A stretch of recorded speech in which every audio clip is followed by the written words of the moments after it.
बसवेश्वर महाराजांकडे त्यांनी दीक्षा घेतली व सर्व त्या टायमाला सर्व समाज एकत्र करण्याचं त्यांनी काम केलं. जातीभेद सोडून सर्व समाज एकत्र आला. तिथं मोहर तरवली आणि लिंगायत पंथ जो त्या पंथाचे त्यांनी ते हे झाले, शरण साहित्य त्यांनी वाचविलं आणि अशी भरीव त्यांनी त्या टायमाला बसवेश्वरांच्या त्या काळामध्ये भरीव कंकाय महाराजांनी कार्य केलं. वीर पुरुष, राष्ट्रपुरुष वीर पुरुष त्यांनी लढाई केली शरण साहित्य वाचण्यासाठी. असे हे वीर संत कंकाय महाराज आपल्या समाजाला लाभले. पण अनमोल हिरा लाभला होता, पण आपल्याला त्याचं जाण माहीत नव्हती की इतिहास त्यांचा कसा गोठला गेला होता. पण इतिहासाचं खरं नेतृत्व, समाजाची चळवळ निर्माण झाली आणि त्या समाजाच्या चळवळीमध्ये आज आपल्याला संत कंकाय महाराजांचं ऐतिहासिक वारसा आपल्याला काय लागलं. ठाणे शहरामध्ये प्रथमच न भूतो अशी ऐतिहासिक जी आपली संत कंकाय महाराजांची आपण जयंती करू शकलो, त्या सर्व समाजाचा लोर समाज संघटनेच्या वतीने मी आभार मानतो. आणि सर्व असेच एक आलं एकता मी संघटना म्हणतात. आपलं संघटन ही शक्ती आहे, म्हणजे संघटन ही शक्ती आहे असं म्हणतात.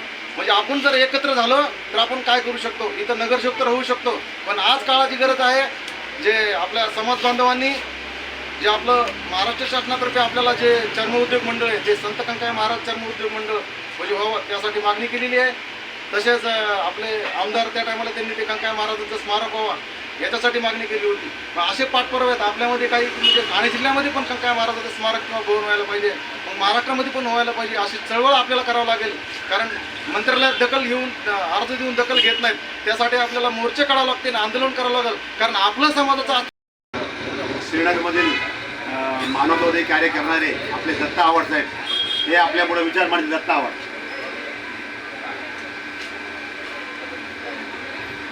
राजे छत्रपती शिवाजी महाराज, महात्मा ज्योतिबा फुले महाराज, भारतीय घटनेचे शिल्पकार महामानव बाबासाहेब आंबेडकर,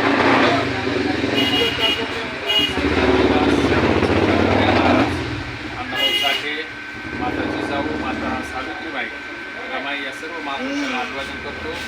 आज कंकाय महाराज यांची जयंती वारलीपाडा विभागामध्ये या ठिकाणी आपण मोठ्या थाटामाटामध्ये या ठिकाणी साजरी केली.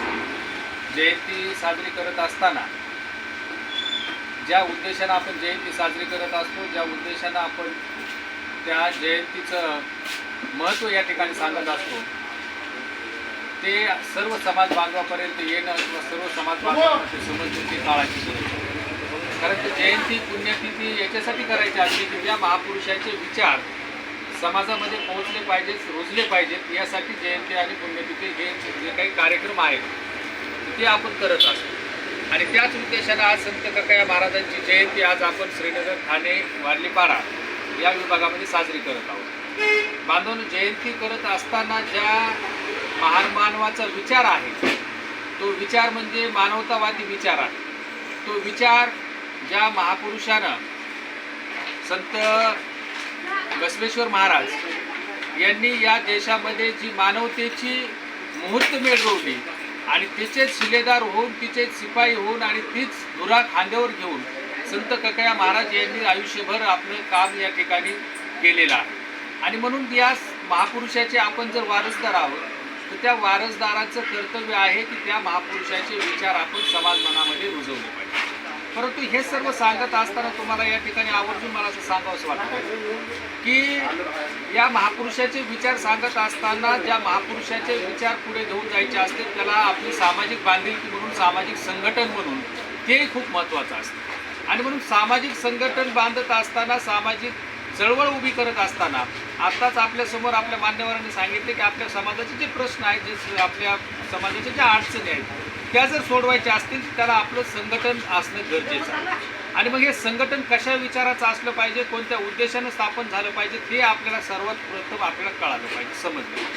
कारण या देशामध्ये दोन विचार प्रवाह यामध्ये या देशामध्ये रुजवले जातात आणि या दोन विचार प्रवाहामधून या समाजाला बळी पाडण्याचं किंवा त्या समाजाला त्या विचाराला दिशा देण्याचं किंवा त्या विचारापासून भडकवण्याचं या देशातलं तशा पद्धतीची विचारधारा या देशामध्ये काम करत आहे. आणि म्हणून जर आम्ही जर खऱ्या अर्थाने या महापुरुषाचे विचार जर सांगत असू तर ते विचार जे आहेत ते फुले शाहू आंबेडकर आणि तथागत गौतम बुद्धापासून या देशामध्ये सांगितलेले ते विचार आहेत आणि अशा विचारानं जर आपण काम करत असू तर मला वाटतं की ते विचार पुढे घेऊन जात असताना या महापुरुषाचे संत कनकाया महाराजांचं खऱ्या अर्थानं आपण आज जयंती साजरी करत आहोत. आज मला संबंध महाराष्ट्रामध्ये या ठिकाणी दिसतच आहे की या महापुरुषाचा जर आपण समाज बघितलं तर मला असं वाटतं की लोकसंख्येच्या किती प्रमाणात आहे ती लोकसंख्या आपल्या खऱ्या अर्थाने निदर्शनास आली.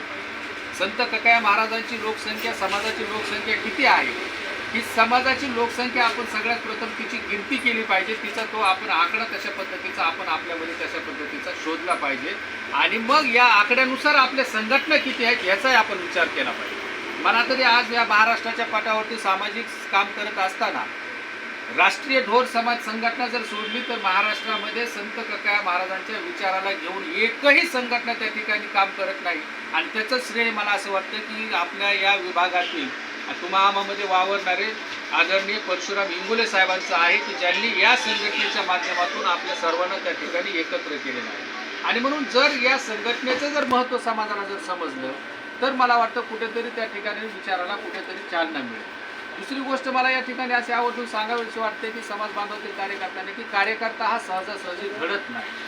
कार्यकर्ता घडायचं म्हणलं तर त्याला 20-25 वर्षाचा काळ जावा लागतो आणि 20-25 वर्षाच्या काळामध्ये घडलेल्या कार्यकर्त्याच्या नंतर कुठे नेता तयार होतो आणि मग हा नेता त्या ठिकाणी समाजाला दिशा देण्याचं काम करतो. परंतु आज आपण खऱ्या अर्थानं ढोर समाजामध्ये जर वावरत असू, ढोर समाज जर स्वतःला म्हणत असू तर आमच्यामध्ये कार्यकर्ते किती आहेत त्याचा आपण त्या ठिकाणी विचार केला पाहिजे आणि कार्यकर्ते किती आहेत त्याच्यापेक्षा आमचे नेते किती आहेत, नेत्यांना आपण कशा पद्धतीचं सांभाळतो जोपासतो याचाही आपण विचार केला पाहिजे. आज एवढ्या मोठे जर लोकसंख्येचा जर समाज असेल तर त्यांच्यामध्ये आपण जर निवडक असे जर कार्यकर्ते किंवा ते नेत्यांचा जर शोध घेतला तर मला इंगोले साहेबांशिवाय दुसरा कोणी या महाराष्ट्राच्या राजकारणात किंवा समाजकारणामध्ये दिसत नाही. आणि म्हणून इंगोले साहेब जर त्या पद्धतीचं जर काम करत असतील तर त्यांना तसं बळ देणं किंवा त्यांच्या पाठीशी उभा राहणं हे समाजाचं कर्तव्य आहे.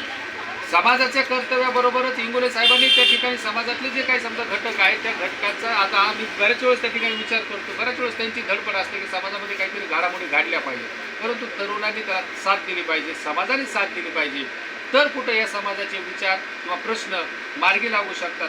आता सांगितलं की समाज भवनाची त्या ठिकाणी मागणी अशी कोणतीच समाजाची राजकारणामध्ये किंवा राजकारणी आपल्याला देत नसतात. त्याच्यासाठी समाजाचा जय कनकाया. सर्वप्रथम राष्ट्रपुरुष क्रांतिकारी व महामानव व महामातांना विनम्र अभिवादन. मी सुरेश तुकाराम मुनेमाने राष्ट्रीय ढोर समाज संघटना ठाणे जिल्हा अध्यक्ष या नात्याने आपण 10 मार्चला क्रांतिकारी राष्ट्रपुरुष वीर कनकाया महाराज यांच्या जयंतीस आलात तरी याकरिता मी आपले खूप खूप आभारी आहे.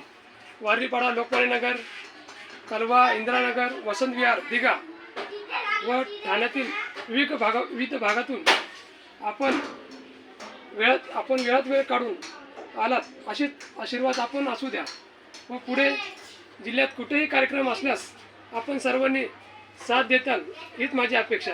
जय कनकाया, जय भारत, जय भीम.